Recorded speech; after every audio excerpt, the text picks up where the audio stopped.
Ce jour est dédié pour Anaël Badjoel, qu'elle ait beaucoup d'enfants, Bezrat Hashem, rapidement. La question de Yoni. Ouais, je voulais savoir en fait qu'est-ce qu'il y avait comme différence en fait si on écoutait la paracha sur un parchemin, du Sefer Torah, ou sur un fromage classique imprimé, et plus généralement sur la spiritualité dans la matérialité.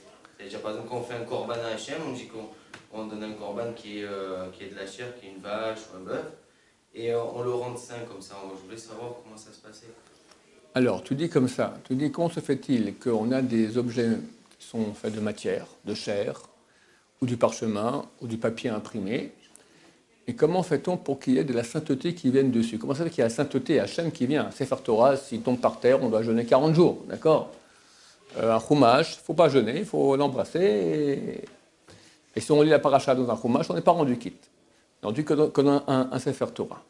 Alors, c'est la base un peu de toute la Torah, d'accord? Quand elle a lu Matan Torah hier, Parashat Yitro, d'accord, Hachem a fait une chose extraordinaire. C'est marqué Emet, mais Eretz Titzmach, la vérité poussera de la terre. Hachem a voulu que la vérité qui est Hachem vienne du bas.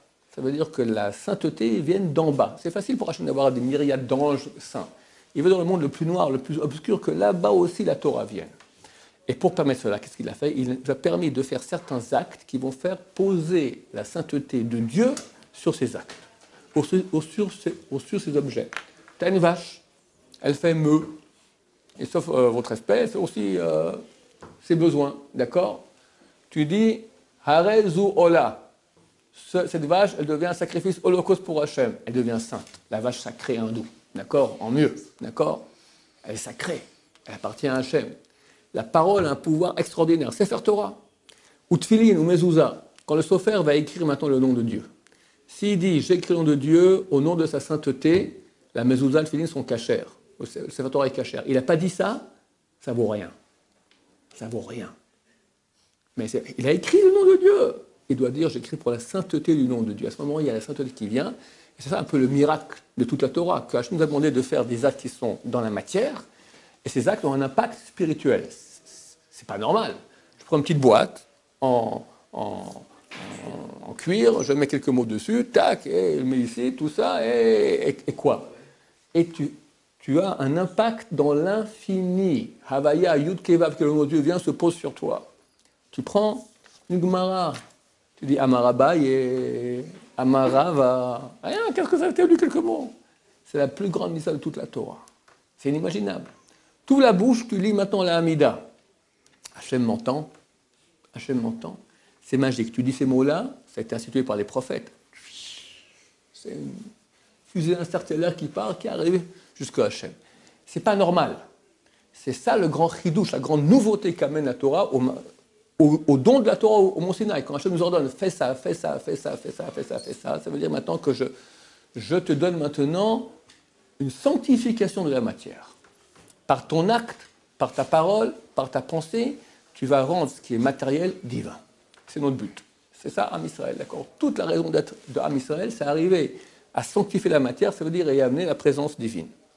Et le summum de tout cela nous amène à quoi? À la construction du temple.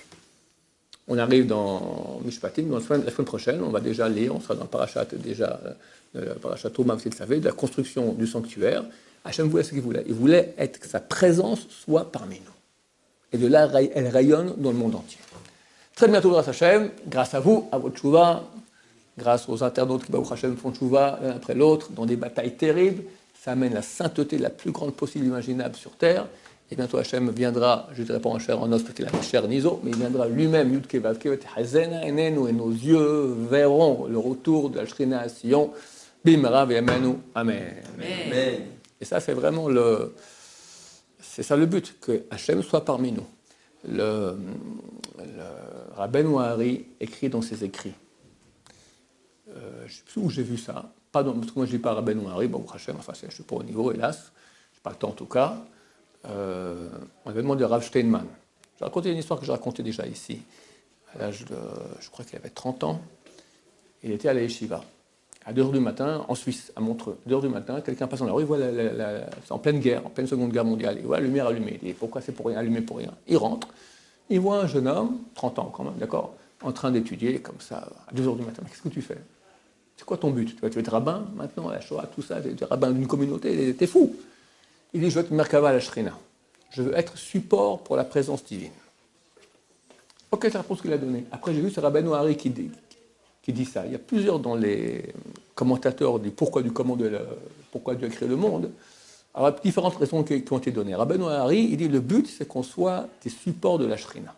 C'est exactement la réponse à ta question. Hachem veut pouvoir se poser ici, sur des objets, dans son temple et sur nous, par excellence.